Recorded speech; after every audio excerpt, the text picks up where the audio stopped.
Semoga yang subscribe diberikan rezeki melimpah dari jalan tak terduga. Dan yang like komen, dimudahkan jalannya menuju surga di hari akhir nanti. Siapa yang tak mendengar nama Qorun? Dia adalah seorang sosok kaya raya di zaman Nabi Musa yang namanya melegenda hingga sekarang. Kisahnya diabadikan dalam Al-Quran, bahkan menjadi peribahasa atau ungkapan di masyarakat guna menggambarkan seseorang yang mirip dengan tabiatnya atau menisbatkan harta yang ditemukan terpendam dalam tanah sebagai harta Qorun. Qorun adalah miliarder kaya raya yang hidup sejaman dengan Nabi Musa. Saking kaya rayanya, Qorun setiap kali keluar dari rumahnya, ia didampingi dengan 300 pelayan laki-laki dan 300 pelayan perempuan. Itu dilakukan semata-mata sebagai bentuk kesombongan bahwa dialah manusia paling kaya, paling terhormat, dan memiliki pengikut setia. Orang-orang tentu saja akan penasaran seberapa banyak harta kekayaan Qorun jika pengawal dan pembawa kunci gudang kekayaannya sebanyak itu. Lalu berapa banyakkah harta yang dimiliki Qorun yang disimpan di dalam gudangnya tersebut? Sebelum saya melanjutkan, dimohon untuk menonton video ini sampai selesai supaya tidak ada kesalahpahaman dalam memahami isi cerita, serta mohon bantu channel ini semakin berkembang dengan cara tekan subscribe dan silakan tinggalkan like serta komen positifnya. Semoga dukungan pemirsa Risalah Kehidupan bernilai pahala dan menjadi wasilah dimudahkannya segala urusan pemirsa sekalian. Pemirsa Risalah Kehidupan, di zaman sekarang, banyak orang yang mengistilahkan rezeki yang tak terduga dengan istilah harta Qorun. Lalu, dari manakah sumber harta kekayaan Qorun yang sangat luar biasa itu? Serta di manakah Qorun dan hartanya ditenggelamkan? Siapakah Qorun dan bagaimana kisahnya dengan Nabi Musa? Qorun merupakan kaum Nabi Musa alaihi salam. Disebutkan oleh Ibnu Jurayj, nama lengkap Qorun adalah Qorun ibnu Yashar, ibnu Qahis, ibnu Lawi, ibnu Yakub. Ia merupakan putra paman atau sepupu Nabi Musa alaihi salam. Pasalnya, Nabi Musa alaihi salam sendiri adalah putra Imran, sedangkan Imran adalah putra Qahis. Dengan kata lain, Qorun masih satu kakek dengan Nabi Musa alaihi salam, yakni kakek Qahis. Ia adalah umat Nabi Musa yang taat. Tidak hanya memiliki banyak harta, Qorun juga termasuk orang yang cerdas dan berilmu. Ia menguasai ilmu duniawi dan ilmu ukhrawi, dan tercatat bahwa Qorun adalah ahli di bidang kimia. Dirinya tercatat sebagai ahli kitab Taurat setelah Nabi Musa. Kepandaian Qorun dalam ilmu agama membuat dirinya sering disebut dengan ilmu nawir, atau orang yang memberi cahaya dan penerangan. Suaranya terkenal merdu dalam membaca kitab Taurat. Selain itu, Qorun juga lihai dalam berbisnis. Ia mengetahui trik investasi yang menguntungkan, serta jalur perdagangan internasional yang strategis di zamannya. Kekayaan Qorun begitu banyak, sebagaimana tercatat dalam surat Al-Qasas ayat 76. Sesungguhnya Qorun termasuk kaum Musa, tetapi dia berlaku aniaya terhadap mereka. Kami menganugerahkan kepadanya perbendaharaan harta yang kunci-kuncinya sungguh berat dipikul oleh sejumlah orang-orang yang kuat. Dalam riwayat Kaisamah disebutkan, kunci gudang kekayaan Qorun dibutuhkan 60 bigol atau sejenis kuda kecil. Ukuran kuncinya sebesar jari, bahannya terbuat dari kulit, dan setiap kunci digunakan untuk satu gudang. Maka keluarlah Qorun kepada kaumnya dalam kemegahannya. Para ulama tafsir menjelaskan, Qorun keluar dengan mewah diiringi dengan 300 gadis berbaju merah dan 4.000 kendaraan kuda. Tak heran, iring-iringan Qorun itu mengundang decak kagum mereka yang gandrung terhadap harta kekayaan, sebagaimana yang terekam dalam ayat Al-Quran. Moga-moga kiranya kita mempunyai seperti apa yang telah diberikan kepada Qorun. Sesungguhnya ia benar-benar mempunyai keberuntungan yang besar. Quran Surat Al-Qasas ayat 79. Namun tak sedikit kaumnya yang mengingatkan. Ingatlah ketika kaumnya berkata kepadanya, "Janganlah engkau terlalu bangga, sesungguhnya Allah tidak menyukai orang-orang yang terlalu membanggakan diri," atau farihin. Ulama menafsirkan istilah farihin di sana juga berarti takabur, zolim, berbuat kerusakan, arogan, dan tak mau bersyukur terhadap nikmat. Mengenai dari mana asal-usul kekayaan Qorun, ada beberapa riwayat yang memberitahukan tentang asal-usul kekayaan Qorun. Sumber pertama menyebutkan bahwa jauh sebelum memiliki kekayaan, Qorun hanyalah seorang lelaki miskin yang tidak mampu menafkahi keluarganya. Anaknya sangat banyak. Lalu suatu ketika Qorun datang kepada Nabi Musa. Ia meminta Nabi Musa alaihissalam untuk mendoakannya agar Allah memberikan harta benda yang banyak. Qorun juga meminta Nabi Musa mengajarinya ilmu kimia dan ilmu-ilmu kehidupan lainnya. Qorun dikenal sebagai orang yang soleh dan mengikuti ajaran Ibrahim dengan baik, sehingga tanpa pikir panjang Nabi Musa alaihissalam menyetujui permintaannya. Allah Subhanahu wa Ta'ala mengabulkan doa Nabi Musa. Qorun diberikan kecerdasan luar biasa dan menguasai ilmu yang telah diajarkan kepadanya. Qorun menguasai teori dan praktik pembuatan emas permata dan beragam perhiasan mewah lainnya.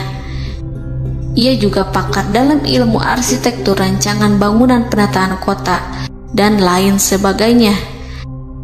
Tidak lama setelah itu, hidupnya berubah.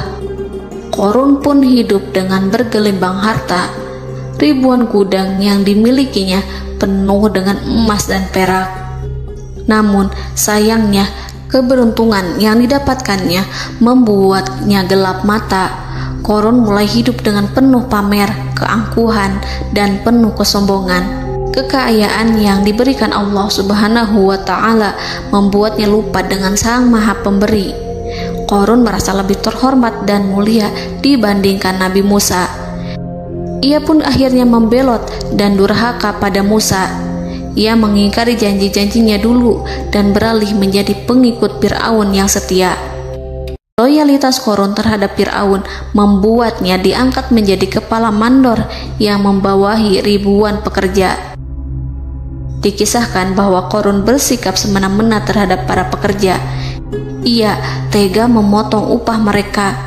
Ia melakukan korupsi demi membangun istana dan kemegahannya sendiri, dan untuk membangun gudang-gudang penyimpanan harta yang telah ia kumpulkan jauh-jauh hari.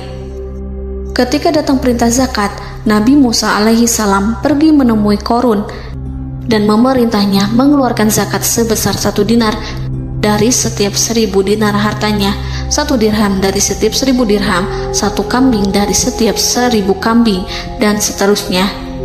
Setelah Qorun menghitung seluruh hartanya, ternyata jumlah zakatnya sangat besar. Kekikirannya pun mulai menghalangi hatinya untuk mengeluarkan zakat. Qorun enggan membayar zakat ketika Nabi Musa alaihissalam menagih zakat yang diperintahkan oleh Allah untuk ditunaikan olehnya. Ketika Qorun dimintai zakat, ia langsung marah dan tidak memberikan sedikit pun kekayaannya. Dia berpikir bahwa harta kekayaan yang dimilikinya didapat dari hasil kerja dan usahanya, dan tidak ada kaitannya dengan siapapun, termasuk Allah Subhanahu wa Ta'ala. Janji Qorun untuk lebih taat beribadah dan membantu sesama jika diberi kekayaan oleh Allah dilupakannya. Dia mempergunakan kekayaannya tersebut dalam kesesatan, kezoliman, dan permusuhan, sehingga membuatnya menjadi sombong dan terlena. Orang-orang beriman pada masa itu sering menasihati Qorun untuk bersyukur atas nikmat yang telah Allah berikan, tetapi dia tidak mengindahkan nasihat tersebut. Dari sikapnya tersebut sudah jelas bahwa Qorun tidak membutuhkan nasihat kebenaran, bahkan merasa tidak takut dengan ancaman Allah, sebab Qorun merasa sudah memiliki segalanya. Qorun merasa dirinya hebat dan pintar serta punya banyak pengikut setia, punya banyak pengawal, dan merasa aman karena dekat dengan Raja Fir'aun. Korun berkata, "Sesungguhnya aku mendapatkan harta ini karena ilmu yang ada padaku." Korun sangat sombong. Ia merasa hartanya didapatkannya sendiri tanpa campur tangan dan kehendak Zat yang Maha Kaya, yakni Allah Subhanahu wa Ta'ala. Apakah Korun lupa ataukah ia tidak tahu bahwa Allah telah membinasakan orang-orang sombong sebelumnya, yang bahkan lebih kuat darinya, yang lebih kaya darinya, yang lebih banyak pengawalannya, lebih kokoh dan tak terkalahkan dibanding dirinya? Karena terdorong sifat kikir dan angkuh, maka Korun membuat rencana untuk melakukan tipu daya agar dia terlepas dari kewajiban membayar zakat. Dia ingin menjatuhkan nama baik dan citra baik Nabi Musa. Kemudian dia mengumpulkan tokoh-tokoh konglomerat Bani Israel. Ia berkata kepada mereka, "Wahai saudara-saudaraku, terhadap apa yang diperintahkan Musa untuk membayar zakat, apakah kalian akan mematuhinya?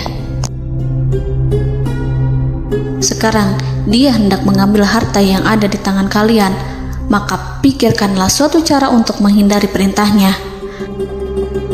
Para pembesar-pembesar yang dipanggil kemudian menjawab, "Wahai paduka Korun, engkau lebih besar daripada kami. Kami akan melakukan apapun yang kau inginkan." Korun berkata, "Datangkanlah kepadaku wanita cantik. Aku akan memberinya hadiah besar jika ia berhasil menggoda dan memfitnah Musa." Ketika wanita cantik yang diinginkannya datang, Korun memberikan kepadanya uang muka sebagai jaminan. Ia akan membayarkan seluruh yang dijanjikannya ketika berhasil menjalankan misinya. Bukan hanya itu, Korun pun berjanji akan menjadikan wanita ini sebagai istrinya.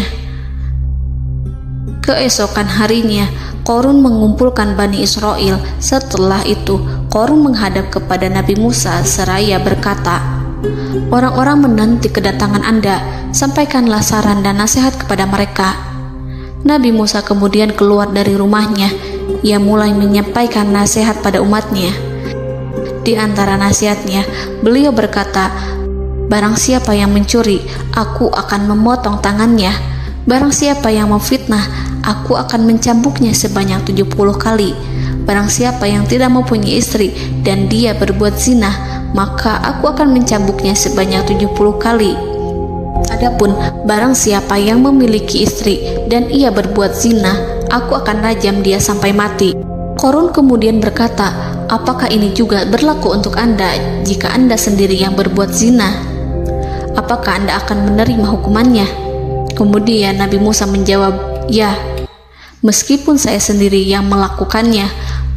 Maka kemudian Korun memanggil wanita yang telah dibayarnya. Wanita itu berdiri di depan Nabi Musa dan Bani Israel yang telah berkumpul, mengaku sedang hamil karena berhubungan badan dengan Nabi Musa. Marahlah Nabi Musa atas fitnah kejam yang diarahkan kepadanya. Kemudian Nabi Musa melakukan sholat 2 rakaat, lalu mendatangi wanita itu dan menyumpahnya agar mengatakan siapa yang menyuruhnya. Wanita itu menjadi ketakutan. Ia bergemetar di depan Nabi Musa dan mengaku bahwa yang menyuruhnya adalah Korun. Lalu wanita itu bertaubat dan meminta maaf kepada Nabi Musa. Seketika Nabi Musa bersujud seraya berdoa kepada Allah agar menimpakan azab kepada Korun. Allah memberi wahyu kepada Musa bahwa bumi telah dijadikan tunduk kepada perintah Nabi Musa. Kemudian Nabi Musa berkata kepada bumi, "Wahai bumi, telanlah Korun beserta kekayaannya, habiskanlah semua." Kala itu Allah menurunkan wahyu kepada Musa alaihissalam untuk memerintah bumi apapun yang diinginkannya. Begitu Nabi Musa alaihissalam datang dengan wajah sangat marah, barulah Korun merajuk, "Wahai Musa, sayangilah aku." Sementara Nabi Musa alaihissalam tak bergeming. Beliau lantas berkata pada bumi, "Wahai bumi, ambillah mereka." Seketika rumah Korun mulai bergetar. Korun dan antek-anteknya mulai dibenamkan hingga bagian lututnya. Rumahnya ikut turun sedalam lutut. Korun kembali merajuk, "Sayangilah aku Musa." Rumahnya kembali berguncang. Kini Korun dan kawan-kawannya kembali terbenam hingga pusar. demikian pula rumahnya. Korun terus merajuk, "Wahai Musa, sayangilah aku." Sementara Nabi Musa alaihissalam kembali meminta bumi, "Wahai bumi, ambillah mereka." Rumah Korun berguncang lagi, sementara Korun dan kawan-kawannya terus terbenam hingga bagian tenggorokannya. Demikian pula rumahnya. Korun lagi-lagi menjerit, "Wahai Musa, sayangilah aku." Namun Nabi Musa alaihissalam tak bergeming. Beliau terus meminta bumi menelannya, hingga akhirnya Korun dan kawan-kawannya hilang seluruhnya ditelan bumi. Tak lama setelah itu Allah berkata, "Wahai Musa, apa yang membuatmu bersikap demikian? Padahal demi kemuliaanku, andai dia Korun berdoa kepadaku, niscaya aku akan rahmati. Maka kami benamkan dia beserta rumahnya ke dalam bumi, maka tidak ada baginya satu golongan pun yang akan menolongnya selain Allah, dan dia tidak termasuk orang-orang yang dapat membela diri." Quran Surat Al-Qasas ayat 81. Lalu di manakah lokasi ditenggelamkannya Korun beserta harta bendanya? Konon berdasarkan kepercayaan beberapa masyarakat setempat, Korun ditenggelamkan di sekitar sungai atau danau Moris yang terkenal di kota Payom, negara Mesir. Korun konon mendirikan istana dan di tempat itu pula ia ditenggelamkan. Dahulu, Korun berkeinginan membangun sebuah istana, namun tidak diizinkan oleh Fir'aun jika istana itu dibangun di samping istana Fir'aun. Terlebih, Korun juga tidak ingin membangun istana di tengah pemukiman Bani Israel yang terletak di tanah Jasan.